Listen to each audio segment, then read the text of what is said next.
नमस्कार, सत श्री अकाल, अस्सलाम वालेकुम। मैं रविंदर सिंह और आप देख रहे हैं हमारा चैनल प्रॉपर्टी अपडेट्स। और पार्ट 2 संडे का दिन है और आज आपको कुछ और इन्फॉर्मेशन देनी है। जैसे कल हमने आपको इन्फॉर्मेशन दी कि क्या क्या हो रहा है मार्केट के अंदर, और आज उन खबरों को थोड़ा और डिटेल में समझेंगे और दुनिया में क्या हो रहा है उससे रियल एस्टेट पे क्या इम्पैक्ट होगा इसके बारे में भी आज बात करेंगे। और शुरुआत करते हैं कि रियल एस्टेट न्यूज़ मोहाली। तो जब हम गूगल पे सर्च करते हैं तो देखते हैं तो बहुत सारी खबरें पुरानी आ जाती हैं, वो हम नीचे तो पढ़ते नहीं हैं कि किस दिन की ये खबर है। तो जैसे ये ED arrest Punjab real estate businessman इन लैंड फ्रॉड केस, तो ये कब की है? ये मई 23 की है, यानी 23 मई को ये खबर आई थी। तो अब 23 मई तो नहीं है, अब तो उसके बाद अपडेट हो गया है। उसके बाद मोहाली डेवलपमेंट बॉडी के ऑफिशियल्स ने रिकॉर्ड सबमिट किया 150 करोड़ की CLO के लिए। ये 19 मई की है, यानी 19 मई को ये रिकॉर्ड सबमिट किया और फिर अरेस्ट हुई है आगे 23 मई को। तो ये 23 मई वाला और 19 मई वाली खबरों को हम कैसे जोड़ेंगे? तो हमें ये चीज़ों को इतना डिटेल में हम समझते नहीं हैं, क्योंकि वैसे तो ये फुल टाइम काम है ये वाला सारा, तो इसीलिए इसमें बहुत सारा इम्पैक्ट मिस हो जाता है। तो यहाँ पे कह दिया CA गमाडा ने कि जी हमने DTP को भेजा था रिकॉर्ड सबमिट करने के लिए और वो रिकॉर्ड सबमिट कराए वहाँ पे। तो ये टोटल इस तरीके से ये खबर थी। अब ये सेम एक 150 करोड़ का जो समनिंग का ऑर्डर दिया, ये 18 मई की खबर है। अब लेटेस्ट खबर क्या है जो हमने यहाँ लगाई है, ये है जून 12 की। तो ये क्या कह रहे हैं? Consumer panel pull Mohali builder over delay in plot possession. तो कंज्यूमर फॉर्म होती है एक, उसके अंदर आप केस डालते हैं अगर आपको बिल्डर से या किसी भी कंपनी से जो प्रोडक्ट बनाती है या बेचती है या सर्विस देती है, अगर आपको एज ए कंज्यूमर वहाँ से सेटिस्फेक्शन नहीं है या कोई आपके साथ ऐसी बात हुई है जो ठीक नहीं है कानूनी तौर पे, तो आप उसमें जा सकते हैं और वहाँ पे दोनों पक्षों की सुनवाई के बाद फैसला होता है। ये कोर्ट की होती है, तो कंज्यूमर कोर्ट जिसको कहते हैं वो वाली। तो यहाँ फैसला क्या है कि जी बिल्डर ने पोजेशन जो था वो लेट कर दिया, इवन के 3 साल तक डिले हो गया। तो उसमें 30,000 रुपया जुर्माना भी लगाया गया बिल्डर को कि आप इसको टाइम पे दें। अब ये बहुत सारी खबरें चल रही हैं, तो उसमें ये भी है। चलो ये हम बाद में बात करते हैं, पहले इस पे कर लें। रियल एस्टेट के अंदर एक बिल्डर होता है, एक कस्टमर होता है, बीच में एक प्रॉपर्टी कंसल्टेंट होता है। तो ये 3 पार्टीज़ होती हैं। जब भी कोई डिस्प्यूट होता है ये तीनों के बीच में कहीं ना कहीं कोई या तो मिस कम्युनिकेशन होती है या कहते हैं कि कुछ फ्रॉड की इंटेंशन होती है, या हालात कुछ ऐसे बन जाते हैं कि वो डिलीवरी हो नहीं पाती और फिर जिसको डिलीवरी होनी थी, जैसे यहाँ पे प्रोजेक्ट की डिलीवरी नहीं हुई, तो उसके कुछ ना कुछ कारण भी होंगे। तो वो सारे कारण भी कोर्ट में वकील जो हैं वो पेश करते हैं। तो अब इसमें कुछ जैसे ईडी ने उठाए अफसरों को उठा लिया, या ईडी ने किसी बिल्डर को उठा लिया, या कंज्यूमर कोर्ट में एक केस चला गया, या रेरा के अंदर एक केस चला गया। तो बहुत से केस रेरा में हैं, बहुत से केस कंज्यूमर कोर्ट में हैं, बहुत से सिविल कोर्ट्स के अंदर हैं। तो मोटा मोटा मैं 2 चीज़ों को आपको समझा देता हूँ। बिल्डर के मोस्टली जो केस होते हैं वो बिल्डर के अगेंस्ट ही होते हैं। कभी बिल्डर ने क्लाइंट के अगेंस्ट केस बहुत कम करते हैं कि उन्होंने मेरी पेमेंट नहीं दी जी, मैंने उनको नोटिस दिया था। तो ये वाली कंप्लेंट्स बिल्डर की तरफ से भी होती हैं कस्टमर के लिए कि जी मैंने इनकी बुकिंग कर ली थी, अब इनका घर मैंने बना के रख दिया है और ये अगली पेमेंट मेरे को कर नहीं रहे हैं। तो ये वाली कंप्लेंट्स भी होती हैं जो कि नॉर्मली हम नहीं देखते हैं, जो कि होती हैं क्योंकि हम इस फील्ड के अंदर हैं। तो ये भी कंप्लेंट है, दोनों तरफ से ही प्रॉब्लम्स हैं। एक ऐसा प्रोजेक्ट है एयरपोर्ट रोड के ऊपर जिसने आज से 5 साल पहले बुकिंग की और बुकिंग भी ओवर हो गई, यानी जो फ्लैट्स बनने थे वो बनने थे तकरीबन 200-300 के आसपास, लेकिन बुकिंग हो गई 10,000 के आसपास। यानी इतना ज़्यादा रिस्पांस मिला कि ओवर बुकिंग हो गई। अब जब बुकिंग हो गई तो उसमें से फिर ड्रॉ निकाला गया। अब जिनको फाइनली ड्रॉ के अंदर फ्लैट निकले और बाकियों को रिफ़ंड कर दिया गया बुकिंग जो टोकन अमाउंट थी। अब बिल्डर ने तो ये चेक करने के लिए सब कुछ किया था कि मैं देखूं कि मेरे प्रोजेक्ट के कितने बायर हैं, तो बायर बहुत निकले, तो बिल्डर ने साथ वाली ज़मीन भी ले ली उसी कॉन्फिडेंस में आके कि बहुत लोग हैं, कल को इनको साथ में दे देंगे। अब फर्स्ट प्रोजेक्ट के अंदर जो फ्लैट बनाने थे उसने, तो उसके अंदर जो बुकिंग अमाउंट आई थी, बाकी पेमेंट कंस्ट्रक्शन लिंक थी, तो कंस्ट्रक्शन शुरू हो गई, लेकिन अगली पेमेंटें आई नहीं और बिल्डर की तरफ से नोटिस जाते रहे कि ये पेमेंट दो, पेमेंट दो, पेमेंट दो, पेमेंटें आई नहीं। उल्टा वो जो पेमेंट के नोटिस के जवाब में कंज्यूमर ने कहा कि जी हमें तो ये चाहिए ही नहीं, हमें तो अपना हमारा पैसा रिफ़ंड कर दीजिए, हमें ये चाहिए नहीं, तो वो बैकअप हो रहे थे। तो उसमें उधर का वकील कह रहा था कि अब बैकअप कैसे हो सकते हैं जी, आपके कहने पे हमने कंस्ट्रक्शन स्टार्ट कर दी, लैंड हमने ले ली है, तो क्यों आप पीछे हट रहे हैं, तो ये तो लॉजिक नहीं बनता है। फिर भी वो लंबे केस चलते हैं, ऐसे सुनवाइयाँ होती हैं, कभी दोनों पार्टीज़ में कभी कोई नहीं आया, कभी किसी ने मेडिकल लीव लगा दी वगैरह वगैरह। तो अब उस प्रोजेक्ट के अंदर बहुत से लोगों की कैंसिलेशन हो गई, बिल्डर ने फाइनली लोगों के पैसे वापस कर दिए, किसी को बैंक इंटरेस्ट के साथ, किसी को विदाउट बैंक इंटरेस्ट कर करा के वो बुकिंग कैंसिल हुई और उसको दोबारा से स्टार्ट किया बेचना। तो ये भी एक केस है जिसमें गलती बिल्डर की नहीं थी, गलती खरीदने वालों की थी, क्योंकि उन्होंने पहले तो बहुत जल्दी खरीद लिया, सोचा नहीं कि इसका साइज़ कितना है, क्या है, बाद में उनको लगा कि तो साइज़ छोटा है, अगर सस्ता है तो साइज़ भी छोटा है, तो वो सब कुछ भी पहले देखना होता है, बाद में आप ये नहीं कह सकते। लेकिन क्योंकि गलती बिल्डर की ही मानी जाती है, अगर वो कहते हैं कि जी कार ट्रक वाले के साथ टकरा गई तो गलती ट्रक वाले की है कि उसका व्हीकल बड़ा है, अगर साइकिल वाला ने कार के अंदर साइकिल ठोक दिया तो गलती कार वाले की मानी जाएगी, साइकिल वाले की नहीं मानी जाएगी, क्योंकि कार वाला अमीर है और साइकिल वाला गरीब है। तो ये एक मेंटालिटी है हमारे देश के अंदर, हमें एक ही नज़र से देखते हैं सब कुछ। तो चलो ये एक अलग बात है। अब मान लीजिए केस हो गए हैं, हमने भी कर दिया किसी बिल्डर पे और बहुत से और भी केसेस हैं। तो दो तरह के केसेस होते हैं, एक में होता है कि आपको जेल होती है, एक में होता है कि आपको फ़ाइन होता है।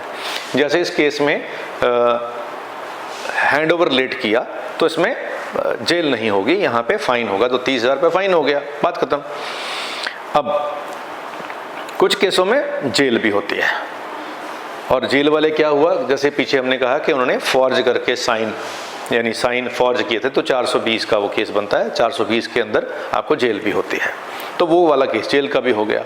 तो हम अभी जो इस सारे सिस्टम के अंदर पूरी सेंट्रल गवर्नमेंट की एजेंसीज लगी हुई हैं कि किसी तरीके से ये सारे सिस्टम को हिलाया जाए, एक बार शेक किया जाए, और उसमें ईडी बहुत रोल बड़ा प्ले कर रही है। और क्योंकि अब इलेक्शन नज़दीक आ गए हैं तो ये सब कुछ उस वजह से भी हो रहा है। एक पंजाब के पॉलिटिकल पार्टी जो यहाँ रूलिंग है, उनके एक बहुत सीनियर मंत्री हैं, उनकी इन्वॉल्वमेंट की कोशिश की जा रही है कि उनको किसी तरीके से रियल एस्टेट के साथ इन्वॉल्व किया जाए, इस सारे स्कैम के पीछे उसको मास्टर माइंड बना के उनको अरेस्ट किया जाए। तो अरेस्ट उनको करना है, लेकिन उस चक्कर में वो कहानी बन रही है, तो उसमें सब कुछ ये हिलजुल हो रही है। अब इससे नुकसान किसका हो रहा है? हमने लास्ट भी कहा कि नुकसान तो आम लोगों का होगा, लेकिन क्योंकि जब कहते हैं कि दो लड़ते हैं बड़े लोग, तो बीच में थोड़ा बहुत नुकसान आसपास खड़े लोगों का भी हो जाता है। तो चलिए, हमने उससे कैसे बचना है, हमने ये देखना है। लड़ाई को तो हम नहीं रोक सकते, वो तो चलती रहेगी, वो पॉलिटिकल पार्टियां हैं, अपने में हर बंद जोर लगाती हैं, वो करती रहेंगी। तो हमने क्या देखना है कि हम बहुत से बिल्डरों को जो उठाया जा रहा है या जो इम्पैक्ट आ रहा है कि कौन से पे बिल्डर पे इम्पैक्ट आएगा, किस पे नहीं आएगा। तो जैसे ये दो चीज़ें हुई, एक में तो जेल वाला सिस्टम हो गया, एक में सिर्फ फाइन वाला हो गया। तो जिस बिल्डर की गलती ऐसी है, जैसे इनकी है कि उन्होंने पोजेशन लेट किया या कोई चीज़ फीस नहीं पे की सरकार की और उसकी वजह से कैंसिल हो गया, CLO कैंसिल हो गया या कोई लाइसेंस कैंसिल हो गया कि उसने फ़ीस नहीं पे की, तो वो कोर्ट में जाके फ़ीस को विद फाइन पे करेगा और फिर से वो रिवाइज हो जाएगी वो चीज़, क्योंकि वो तो लीगली तो ठीक ही थी, खाली चक्कर ये था कि वो फ़ीस नहीं टाइम पे की थी। तो फ़ीस को विद फाइन और विद इंटरेस्ट बिल्डर अगर पे कर देता है तो वो सारी की सारी approval as it is resume हो जाएंगी जो पहले थी। तो उसमें कोई बहुत बड़ा इम्पैक्ट है नहीं। हाँ, बिल्डर के ऊपर ज़रूर इम्पैक्ट है कि उसको जो पैसे देने थे अब उसको ज़्यादा देने पड़ेंगे, लेकिन अल्टीमेटली वो फिर किसी और तरीके से कंज्यूमर से ही निकाल लेगा पेमेंट का सिस्टम तो EDC और IFMS, ये क्लब हाउस, इसमें डाल डूल के बंदा पूरे कर लेता है। तो वो उतना ज़्यादा परेशानी की बात नहीं है जितना ये 420 वाले केसेस होते हैं। अब जैसे सनटेक है या अल्टस है, इसके अंदर जो सारे ये केस चल रहे हैं, यहाँ पे अभी रेस्ट हुआ है जो, ये सब कुछ जेल वाला सिस्टम है, क्योंकि फॉर्ज किया हुआ था, साइन जाली किए हुए थे, तो उसमें जेल होगी। तो यहाँ हमें बच के रहना है कि हाँ हमें नहीं आना है, इनके अंदर हमें नहीं इन्वेस्ट करना है। अगर इन्वेस्ट हो चुके हैं तो कोई हल है नहीं, अब आपको वेट ही करना पड़ेगा, क्योंकि जब तक ये सारा सेटल डाउन नहीं होता है तब तक कोई आपसे आपका प्रोडक्ट तो बाय करेगा नहीं। तो उसमें पेशेंस रहेगा, साल 2 साल 3 साल 4 साल, जितना भी समय इस सारे सिस्टम को सेट होने में लगेगा उतना आपको वेट करना पड़ेगा। अब ये है अभी जो हालात हो रहे हैं बिल्डर के साथ, इसमें कुछ ऐसे प्रोजेक्ट भी हैं जिसमें रॉयल ग्रुप का एक है, उसमें सेक्टर 122 में भी उसका एक प्रोजेक्ट है। कि अब उस प्रोजेक्ट के अंदर ऑलरेडी जजेस की लैंड इन्वॉल्व है, तो जिन्होंने वहाँ इन्वेस्ट किया है उनको तो थोड़ा कंफर्टेबल रहें, उनको तो दिक्कत की कोई बात नहीं है, क्योंकि वहाँ पे जुडिशरी के लोग इन्वॉल्व हैं और वो इसको सॉर्ट डाउन अपने आप ही कर देंगे। और प्लस उसकी CLO आई हुई है, उसमें कोई फर्जीवाड़ा नहीं किया है। हाँ, वो बिल्डर का जो नाम है उनके नाम पे जो एक आपसी पार्टनर की ही कंप्लेंट है, उसमें भी कोई पब्लिक का नहीं है, और दूसरा सरकार की फीसें नहीं पे की, तो सरकार की फीसें पे कर देंगे और अपने पार्टनर का पैसे से लेन देन से ही वो सब कुछ होता है कि पैसे के लेन देन ज़्यादा मांग रहे होते हैं, कभी कम। तो अक्सर पार्टनरशिप में लड़ाई पैसों की वजह से ही होती है, तो वो लड़ाई पार्टनरशिप में पैसों की है। तो वो अमीर लोग हैं, वो कर लेंगे अपना सेटलमेंट, और जब इतने पैसे हों और कोई पब्लिक से डिस्प्यूट ना हो तो उसके केस के भी अंदर कोई ज़्यादा फ़िलहाल तो सबके मन में वो होता है कि हमारा क्या होगा जी, हमने बुक किया था, हमारा क्या होगा। ये स्वाभाविक बात है, लेकिन मेरी हंगामा खड़ा करना मेरा मकसद नहीं। मेरा दावा है कि ये सूरत बदलनी चाहिए।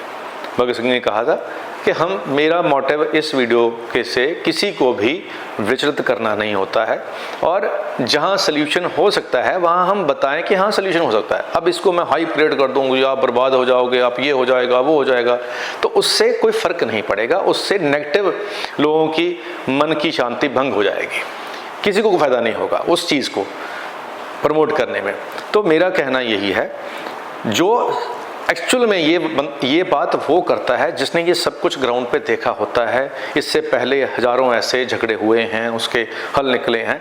ऐसी कोई बात नहीं है जिसका हल नहीं निकलता। आज पर्ल ग्रुप कितना बड़ा वो हम कहते हैं कि ग्रुप था, आज उसकी भी ऑक्शन हो गई, लोगों को अब पैसे मिल जाएंगे, टाइम लगेगा लेकिन उसका भी हल निकलता है। तो इस रॉयल स्टेट वाला जो ये वाला 122 सेक्टर है, या जिनके और प्रोजेक्ट हैं जिन्होंने वहाँ इन्वेस्ट कर रखा है, मेरे को लगता है कि ये अमीर लोग हैं, ये अपना सेटलमेंट कर लेंगे, और इनका जो क्राइम है वो जेल वाला नहीं है। फिलहाल ED ने जो जेल में डाला हुआ है वो रिमांड के ऊपर है। इनको जमानत भी मिल जाएगी, क्योंकि पैसे के लेन देन में आपको प्रूव करना होता है, और जो हमें लग रहा है कि ED जो है उसके केसों में कभी पनिशमेंट होती नहीं है, वो कोर्ट में जाके सारे के सारे नल एंड वाइड हो जाते हैं। और जब आपके पास फंड्स हों, जब आपके पास पॉलिटिकल सेटिंग हो, तो सेटिंग करके बंदा निकल आता है, और पैसे वाला बंदा तो मेरे और आपसे ज़्यादा पावरफुल होता है। तो जिनको लगता है कि वो जेल में हैं, उनको ED ने अरेस्ट किया हुआ है इसलिए सब कुछ बर्बाद हो जाएगा, तो वो एक सेपरेट पार्टी है, पब्लिक सेपरेट पार्टी है। तो प्रोजेक्ट कोई और बिल्डर भी टेक ओवर कर सकता है, लैंड किसी और बिल्डर को भी ट्रांसफ़र हो जाती है। ये बहुत सारी चीज़ें होती हैं जो टेक्निकली आगे जाके अगली वीडियोज़ में आपको समझा देंगे। अभी लंबा टाइम हो जाएगा, फिर लोग कहेंगे जी आपको रॉयल वालों ने कुछ दिया है तभी आप पॉजिटिव बात कर रहे हो। नहीं, मेरे को किसी ने कुछ नहीं दिया, वो बेचारे जेल में, मेरे को क्या देंगे। हाँ, मेरी बात करने का लॉजिक यही है कि भाई जो अमीर लोग होते हैं उसमें उनके पास पावर भी होती है सेटलमेंट करने की, तो वो सेटलमेंट कर लेंगे, वो पॉलिटिकल बंदे हैं, वो कर लेंगे। अब आती है demand and supply of real estate Mohali. अब ये आज की जो करंट हालात हैं इसको भी हमें समझना पड़ेगा। अगर हम रियल एस्टेट के अंदर इन्वेस्ट कर रहे हैं तो डिमांड एंड सप्लाई को समझ लें। अब घर कौन लेता है? मान लीजिए बिल्डरों ने घर बना दिए, और वो घर खरीदेगा कौन? जिसकी यहाँ जॉब लगेगी, जिसके पास पहले से घर है, जिसके पास पहले से जॉब है, वो तो पहले से घर पे रह रहा है। कोई नई जॉब क्रिएट होगी, उसको जॉब करने के लिए वो बाहर से बंदा आएगा, वही यहाँ घर लेगा। तो एक हमने गूगल पे सर्च किया कि कितनी जॉब्स क्रिएट हुई हैं 2025 में। तो जिनको 2025 में जॉब मिली है वो 26 में घर खरीदेंगे। तो 2025 में कोई डाटा ऐसे सामने नहीं आया, लेकिन फिर भी कहा है कि इन्फोसिस और ये कंपनियां मिलकर 2500 से 3000 से कम जॉब्स क्रिएट करेंगी। तो ये दे विल, हुआ नहीं, विल डायरेक्टली क्रिएट अराउंड। अब 2500 जॉब क्रिएट होंगी। अब 2500 जॉब होंगी, चलो बाकी सेक्टरों की भी हम ओला उबर की भी लगा लें, बीच में भी उन्होंने भी जॉब क्रिएट कर दी, जोमेटो स्विगी की भी लगा दें, हालांकि वो तो बेचारे कम इनकम वाले लोग होते हैं, वो तो घर रेंट पे लेते हैं, वो अभी बाइंग करने की क्योंकि उनकी इनकम ही उतनी है। लेकिन फिर भी हम और जॉब्स क्रिएट कर लें, इंडस्ट्री की जॉब्स कर लें और कर लें, तो अगर ये 2000 हैं तो इसको डबल करके 6000 के आसपास जॉब्स 2025 में यानी मोहाली के अंदर नई क्रिएट होंगी। पहले वाली जॉब्स भी चल रही हैं, उसमें भी लोग इंक्रीमेंट ढूंढ रहे होंगे और बचा रहे होंगे, जॉब बची रहे। लेकिन हम कोशिश करके ये सब कुछ को डाटा करके कोशिश कर रहे हैं कि ये मान लें कि 6000 जॉब क्रिएट हुई हैं 2025 के अंदर। अब हमने देखा कि रजिस्ट्रीज कितनी हुई हैं, तो जब सर्च मारा गूगल पे तो गूगल कह रहा है कि भाई सिर्फ 15 दिन के अंदर 4000 प्रॉपर्टी की एप्लीकेशन आई रजिस्ट्री के लिए, 15 दिन के अंदर। तो हम 15 दिन वाले डाटे को थोड़ा और 15 दिन में ऐड कर लेते हैं, तो 4000 में 2000 और ऐड कर लेने, यानी 50%, तो 6000 हो गया। तो 6000 × 12 करेंगे तो 72000 रजिस्ट्री साल के अंदर हो गई। यानी जो प्रॉपर्टीज लोगों ने खरीदी हैं, चाहे अपने के लिए खरीदी हैं या इन्वेस्टमेंट के तौर पर खरीदी हैं, वो खरीदी गई 72000, और प्रॉपर्टी जिन्होंने लेनी थी वो लोग थे 6000। अब 6000 में भी सारे प्रॉपर्टी खरीदने वाले नहीं हैं क्योंकि बेचारों की इनकम ही कम है। तो फिर ये 72000 जो रजिस्ट्रियाँ हुई हैं, जो सप्लाई आ गई बाज़ार के अंदर, इतनी प्रॉपर्टीज़ आ गई, तो डिमांड कितनों की थी? 6000 की। अब 6000 के अगेंस्ट 72000, तो ओवर सप्लाई कितना हो गया?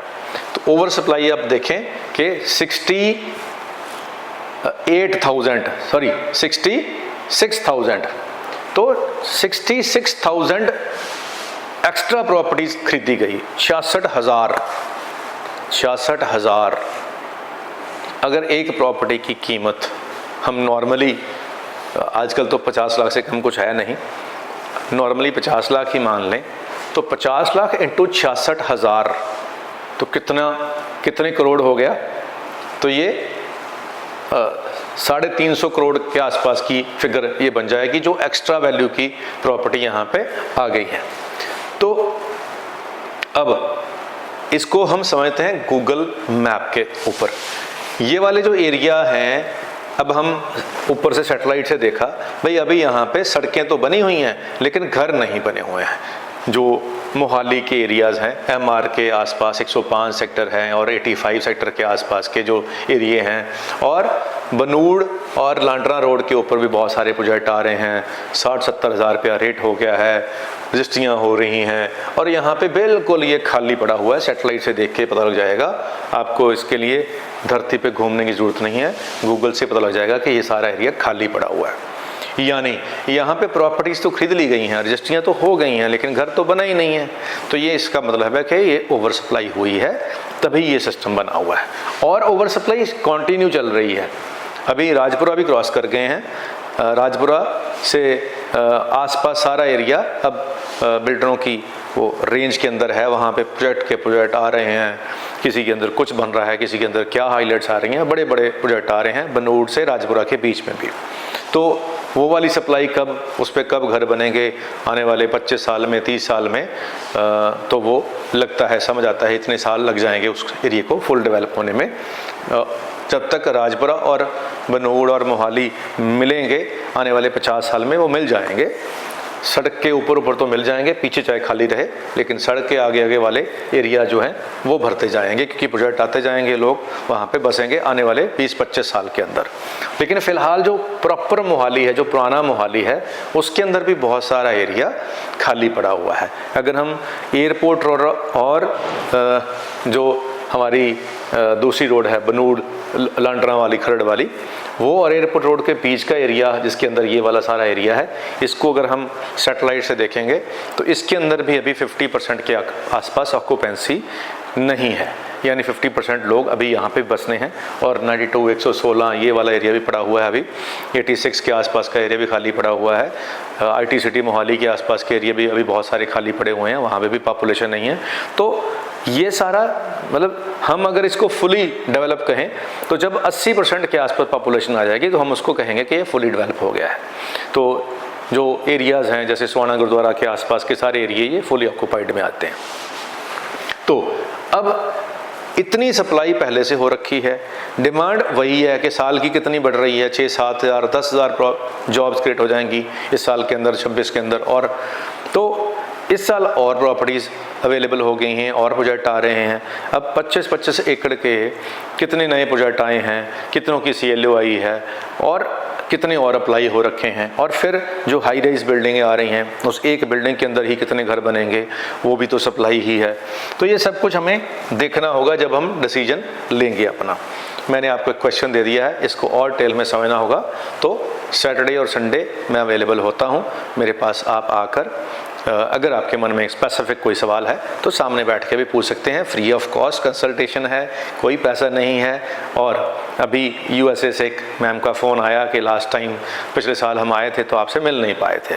तो मैंने कहा नहीं कोई बात नहीं है, आप आने से पहले फ़ोन कर देंगे तो मैं अवेलेबल रहूँगा आपके लिए। मेरे लिए आप बहुत इम्पॉर्टेंट हैं, जो भी देखने वाले हैं दर्शक हैं मेरे लिए वो सब इम्पॉर्टेंट हैं। और अगर मेरी वजह से आपको कोई हेल्प होती है तो मैं बिल्कुल करने के लिए तैयार हूँ।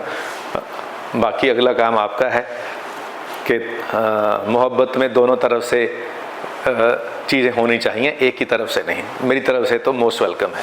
चलिए, ये एक और है कि if you are investor who will buy your property, कौन आपकी प्रॉपर्टी बाय करेगा। जैसे मैंने बताया कि इतनी सप्लाई हो गई है, तो अगर आप इन्वेस्टर हैं, आपने ले लिया कि कोई मेरे से घर खरीदेगा, तो घर कौन खरीदेगा? जिसको नई जॉब मिलेगी, और जॉब्स थोड़ी मिल रही हैं, आप ज़्यादा। और आप जॉब्स कितने पैसों वाली मिल रही हैं?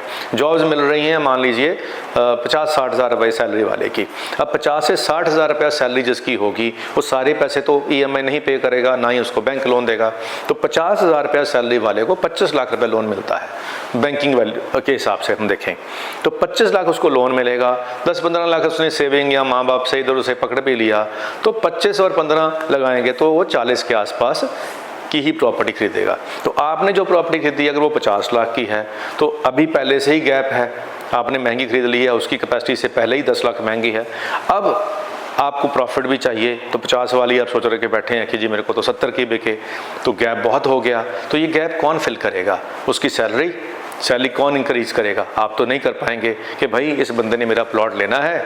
आप उसके एम्प्लॉयर को जाके कहेंगे भाई इसकी सैलरी 2 लाख कर दे ताकि इसको लोन मिले और फिर मेरी प्रॉपर्टी बिक जाए। ऐसा तो नहीं होगा, तो लॉजिक ही नहीं है। तो अगर हम ये सब कुछ सोचे बिना ही प्रॉपर्टी ले रहे हैं तो फिर हम तो खुद ही कुएं में छलांग लगा रहे हैं। अब आंख पे पट्टी बांधकर अगर हम ऐसे छलांगे लगाएंगे कुएं के अंदर तो फिर डूबेंगे ही, फिर और तो कोई हल है नहीं। तो जब हम लॉजिक नहीं समझेंगे, हम जब किसी प्रॉपर्टी को देखने जाते हैं, जैसे पिछले हफ्ते भी मैंने एग्जांपल दी, अब वहाँ पे एक सेल्समैन है, उसका काम है उसको बेचना, उसका फर्ज धर्म है उसका। अब हम कहेंगे जी वो उसने गलत कर दिया, हमें ये बताया नहीं। भाई उसका काम है, उसको तनख्वाह मिलती है उस प्रॉपर्टी को उस रेट पे बेचने की। अब हमने देखना है ना कि हमने वो लेनी है कि नहीं लेनी, हमारे वो सूट करती है नहीं करती। मेरे पास रोज़ नई ऑफ़र आती हैं कि इस प्रोजेक्ट को आप सेल कर लो जी, इस प्रोजेक्ट के ऊपर आप अपने बंदे बैठा दो और इसको आप हमसे एक्स्ट्रा कमीशन ले लो। तो मैं हाथ जोड़ देता हूँ, मैं कहा नहीं भाई साहब ये लॉजिकली सही नहीं है बात, ये होगा ही नहीं, मेरे हाथ जुड़े, मैं नहीं बेच सकता। अब मेरे को देखना नहीं, ऑफ़र तो सबको आती हैं कि क्या करना है क्या नहीं करना है। अब जब समझ आता है कि भाई ये जो भाई मेरे पास आए हैं ये इनका इंटरेस्ट है, ये मेरे को यूटिलाइज़ करना है। एक भाई साहब आए, कहते जी मैंने 17 कोठियाँ बना ली हैं, टॉप की लोकेशन है, ये है वो है। मैंने कहा रेट क्या है? तो बोले जी 1,50,00,000 रुपया। मैंने हाथ जोड़ दिए, सर इतने का बायर ही नहीं है, आप बिना बात के मेरी भी एनर्जी वेस्ट कराओगे और अपनी भी करोगे और 6 महीने के बाद हम हाथ जोड़ देंगे कि नहीं हो नहीं रहा। तो क्यों करना है ये काम? मैं आज ही मना कर देता हूँ आपको। अब उस पर एक और अनट्रेंड भाई साहब ने अपना बोर्ड लगा लिया, अब उसकी वो डिजिटल मार्केटिंग कर रहे हैं। एंड में रिजल्ट क्या निकलना है? वो बिकनी है नहीं, और फिर क्या होगा? फ्रस्ट्रेशन होगी। अब वो क्यों जोर लगा रहा है? क्योंकि उसको अभी पता नहीं है, वो अभी नया फील्ड में आया है। तो वो उनको करने दो। अब जब मेरे पास कोई ऑफिस में आते हैं, भाई साहब हमें 20 एकड़ ज़मीन चाहिए, हमें प्रोजेक्ट काटना है, मैं कहता हूँ सॉरी सर, मैं तो डील ही नहीं करता। क्यों? क्योंकि 20 एकड़ ज़मीन मिलनी नहीं है, टाइम एनर्जी वेस्ट हो जाना है, जिस रेट में ये ढूंढ रहे हैं उस रेट में अवेलेबल नहीं है, और ये सारी एनर्जी ज़ीरो हो जानी है और होना कुछ नहीं है। तो ये समझदारी है कि आप अपना टाइम बचा लीजिए बिना इन चीज़ों पे वेस्ट किए टाइम। अब वो मेरे को कहते हैं सर आपको तो बहुत नॉलेज है। तो मैंने कहा सर नॉलेज है तभी तो मैं आपको मना कर रहा हूँ। मना करने के लिए भी नॉलेज होनी चाहिए कि क्या किस चीज़ को हाँ करनी है, किसको ना करनी है। तो एक बुक है उसमें क्या है, लर्न टू से नो, ना कहना भी सीखें। तो मान लो मेरे को कोई ऐसे काम करने के लिए कहे कि लो जी ये स्मैक है, इसको आप पी लो या इसको आप चख लो, तो मेरे को ना कहना चाहिए ना वहाँ पे।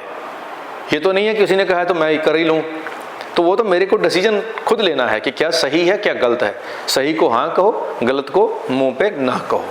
मेरे को कोई बंदा पूछ रहा था कल, वो कह रहा था कि जी लोग आपके ऑफिस में इतने दूर दूर से क्यों आते हैं। तो मैंने कहा मैं जो ठीक चीज़ है उसको ठीक कहता हूँ, जो गलत है उसको गलत कह देता हूँ, बस इसी वजह से लोग मेरे को मिलने आते हैं। चलिए अब कौन लेगा भैया। आप जब भी प्रॉपर्टी खरीदें ये सवाल मन में दोहरा लिया करें कि who will buy your property, कौन आपकी प्रॉपर्टी खरीदेगा जो आप आज इन्वेस्ट करने जा रहे हो, कौन। अगर आपको ये समझ आ गया कि अच्छा वो खरीदेगा, तो फिर अगर उससे पूछ भी लो जाके कि भैया तुम खरीदोगे, तुम्हारा बजट क्या है, तुम्हारी चॉइस क्या है, तो मैं भाई वही लूँ तुम्हारे लिए। अब उसकी चॉइस कुछ और है, मैंने कुछ और ले लिया, तो वो फिर मिसमैच हो जाएगा, तो फिर वो बिकेगा नहीं, फिर मैं परेशान हो जाऊंगा।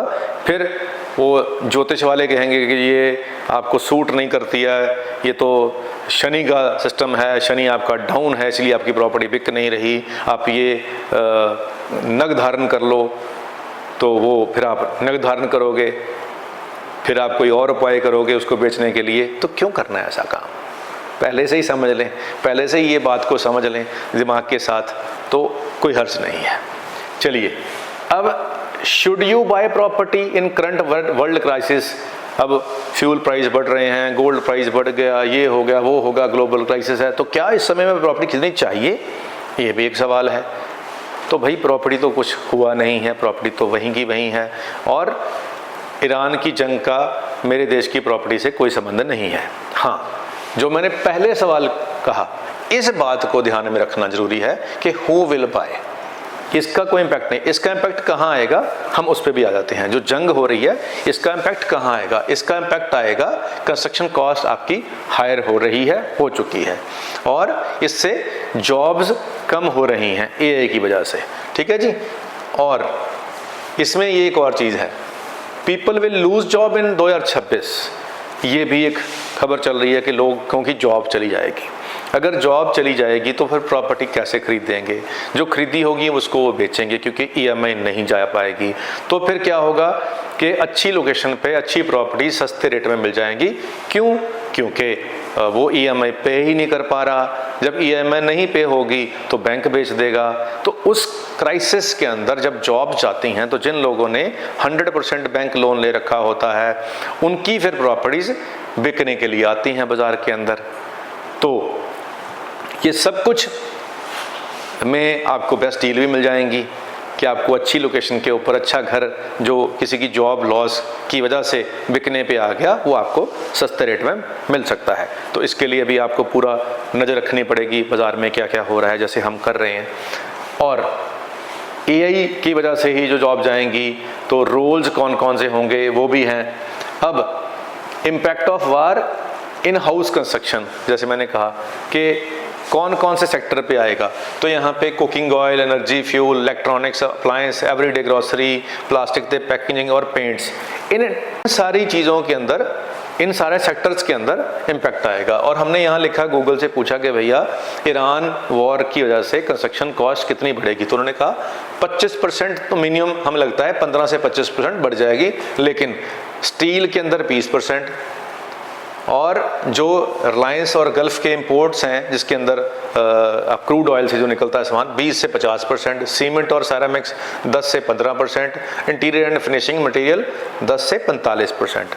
जो ये लिखा है यहाँ पे एक्चुअल में इससे डबल आया हुआ है। जो बिजली के इलेक्ट्रॉनिक अप्लायंस की बात हो रही है यहाँ पे, वो जो अप्लायंस जिसमें तारें हैं, जिसमें प्लास्टिक की पाइप्स हैं और प्लम्बिंग का मटीरियल है, पेंट है, ये चीज़ों में 40 से 60% रेट इंक्रीज़ हो चुके हैं। तो इसका इम्पैक्ट कहाँ आएगा? आपके घर की कंस्ट्रक्शन पे। बिल्डर अगर घर महंगा बनाएगा तो उसका रेट महंगा हो जाएगा।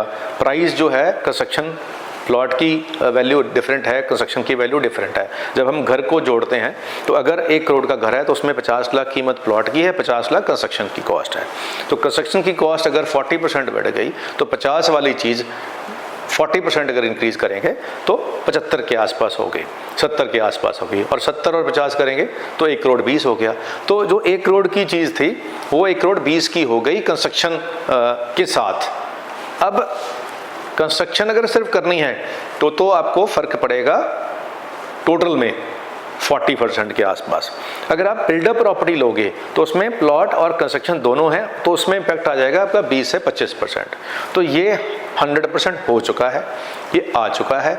आज अगर आप अपने खाली प्लॉट पे घर बनाने की बात सोच रहे हैं तो आप ये समझ के चलें कि जो आज से 6 महीने पहले आपको कंस्ट्रक्शन कॉस्ट लगनी थी अब वो 150% लगेगी, यानी अब वो बढ़ के लगेगी। अब आज का सेशन हम यहाँ ख़त्म करते हैं। अगर आपके पास कोई प्रॉपर्टी पड़ी हुई है, उसको आप बेचना चाहते हैं तो आप हमसे शेयर कर लें। हम उसकी एडवर्टीज़मेंट, उसकी वीडियो, उसकी रील बना देंगे फ्री ऑफ कॉस्ट। और इसके लिए आपको नंबर पे अपना मैसेज करना है, प्रॉपर्टी जो स्क्रीन पे चल रहा है। और अगर आपको लगा ये जो कंटेंट हमने आपको दिखाया है ये यूज़फुल है तो चैनल को लाइक कर दें, शेयर कर दें, सब्सक्राइब कर दें। और अगले हफ्ते फिर सैटरडे और संडे आधे घंटे के 2 सेशन आपके साथ फिर सामने सामने होंगे। और इन द मीन टाइम अगर आप मिलना चाहते हैं तो नंबर स्क्रीन पे चल रहा है, आप कॉल करके अगर नॉर्मल वीकडेज़ के भी अंदर आना चाहते हैं मिलने के लिए तो मिल सकते हैं, कोई दिक्कत नहीं है। और जिस दिन मैं आउट ऑफ स्टेशन हूँगा आप कॉल करेंगे तो आपको पता लग जाएगा कि आज हम यहाँ अवेलेबल नहीं हैं, तो उस दिन आप अपना जो प्लान है उस तरीके से एडजस्ट कर सकते हैं। उम्मीद करते हैं ये सेशन फ्रूटफुल रहा होगा। आज के लिए इतना ही, मिलते हैं अगली बार। धन्यवाद।